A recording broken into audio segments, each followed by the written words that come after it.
Good morning. Welcome to day 21 of Joe at 40. And welcome to my least favorite day of the year. Today is September 11th. September 11th to me is kind of the day it was really like just a day of awakening. It's the day that life as I knew it and accepted it to be changed for good. So let me take you back to 2001. I don't have any terrible story to tell you of loss or tragedy. I didn't lose a father or a dear loved one in that awful day's events. I just lost a piece of my soul. I know that sounds lame, but I was working in Midtown Manhattan at the time. I was working for MTV, so I was right in Times Square during the morning. As I was walking into work, and I approached Times Square. It's my normal day. Took the train, took the Long Island Railroad into Manhattan, into Penn Station. Then I walked up 6th Avenue, straight to my building on Broadway. And I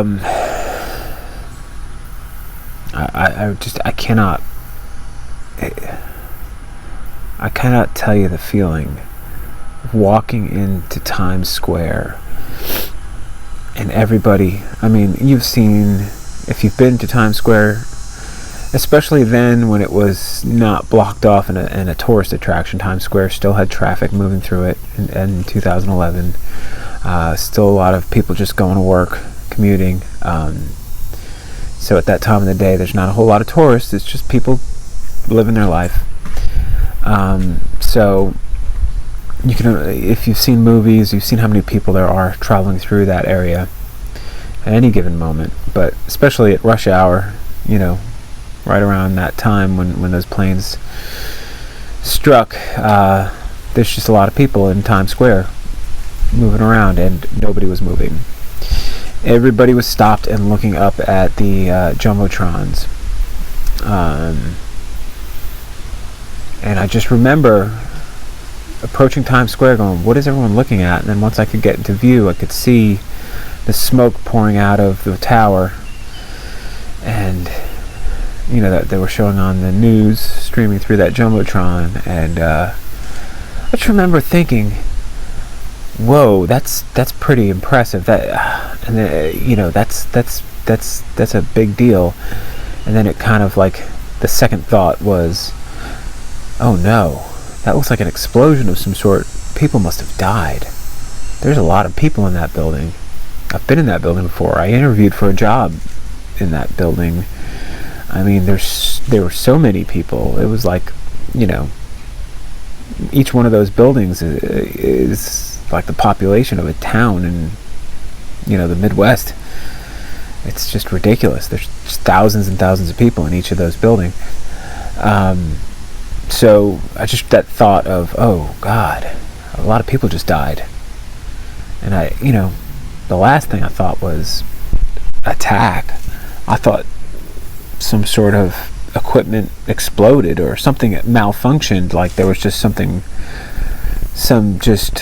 freak accident. I couldn't even, like the idea that someone wanted to attack us like that didn't even process, didn't come to my mind at all. You got to remember, in 2001,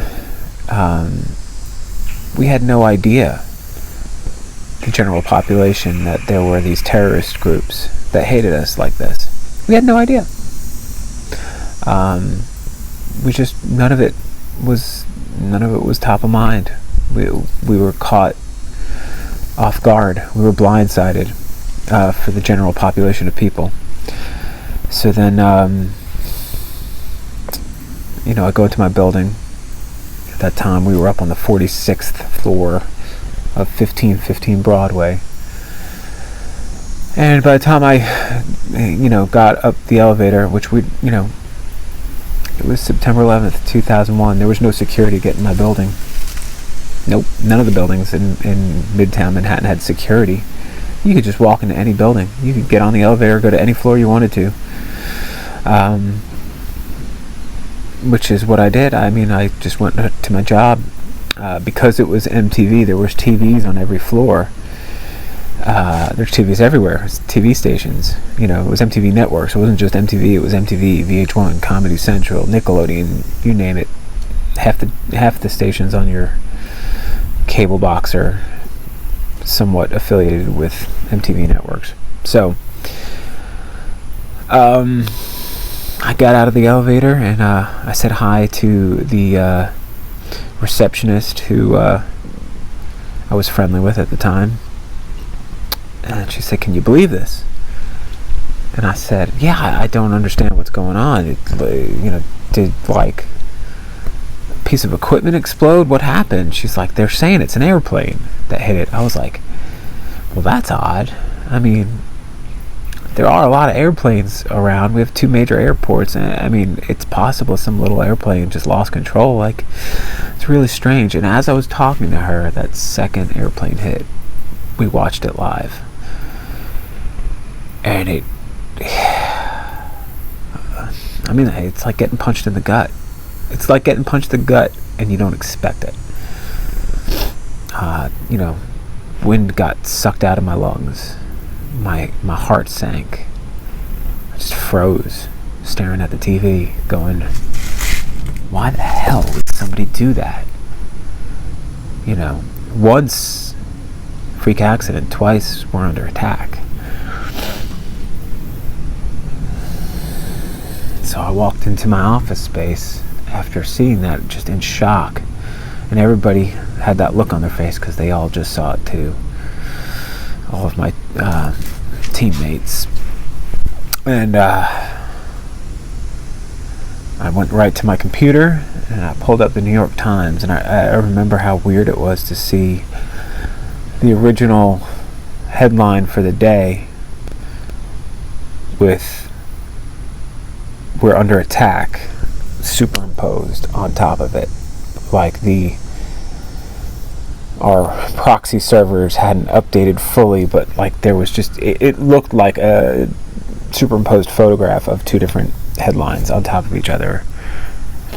And it just sticks with me because it was so alarming. It was so, just a little bug of technology, just kind of really visually mirrored how I felt. You woke up not expecting this, and now you've got this rush of confusion, of fear, of emotion just superimposed on top of whatever it is you were doing that day. I don't want to bore you with all the details, but one of the funnier parts of that day was they evacuated our building, and me and 2 of my teammates, we kind of snuck to one of the lower levels, to a conference room, and just kind of hunkered down to try to figure out what we were going to do that day, because none of us lived in Manhattan, and we all had to figure out how to get back over towards the Queens side of New York. And so we hunkered down. We found a conference room that no one was really paying attention to, and we had a TV in there, and we watched TV. And the 2 gentlemen I spent the day with, one guy was very conservative Jewish man, wore a yarmulke to work every day, and the other guy was Middle Eastern Muslim guy.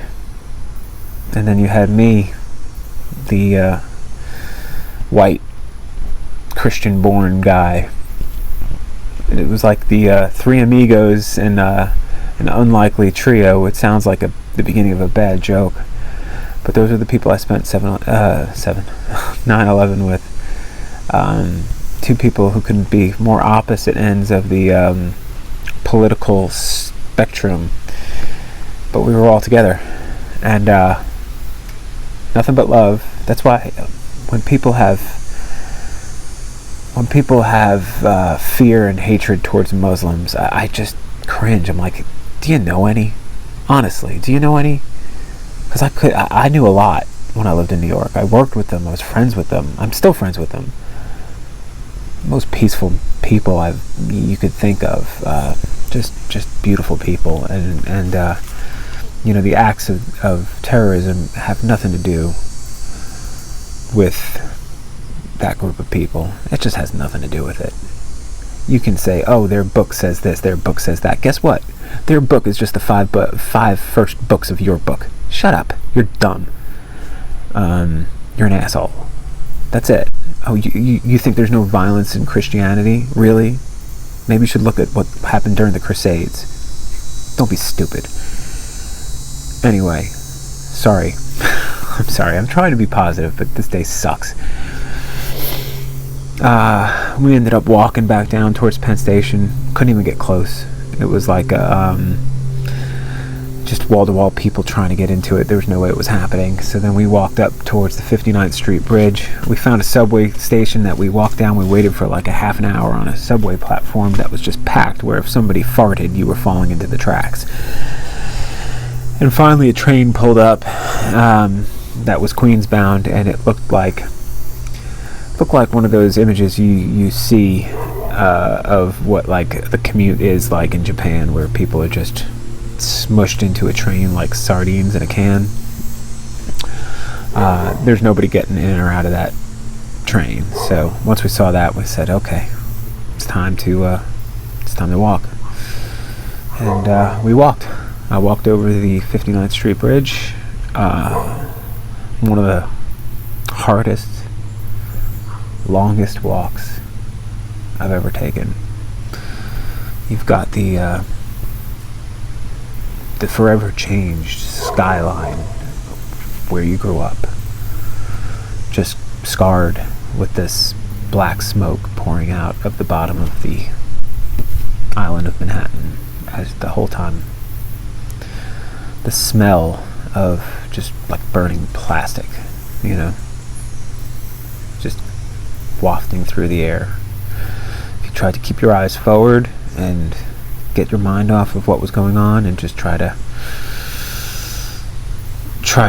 compose yourself, that smell made sure you couldn't. I had headphones on the whole time. I was listening to a pre-release of an album of my favorite band at the time, which was a band called Superchunk. And all the songs took a whole new meaning instantly. And this album wasn't due to be released until a week later, but I worked at MTV. I had ways to get pre-releases of stuff. So the first song, I'm gonna try and read you these lyrics, because it really, the meaning of this song, whether they meant it or not, is so deep to me. It hits so hard as soon as I put it on, and I do it every 15 years. I play this whole album, and I can't make it through the first song without losing it. So I'm going to try to read you these lyrics. And mind you, they wrote this months, maybe a year before any of this happened. Alright. The song's called Late Century Dream. And here it goes. Well, you never did like the way the road stretched out, never knowing where all these oily black threads are tied. Under the lights of a spaceship landed, on the ice of a curve unsanded, there's a clover leaf that'll wreck your life. And everybody lives in a knot. Yeah, everybody lives in a knot.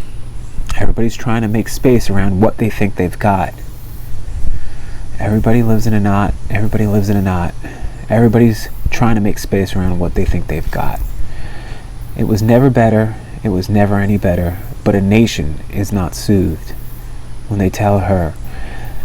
And all the doctors all look shocked, but everybody grows up weaned on some sick.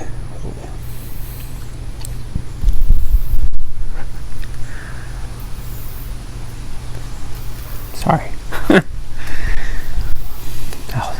Everybody grows up weaned on some sick late century dream. Or the happy face on a shirt smiling, shop till you drop.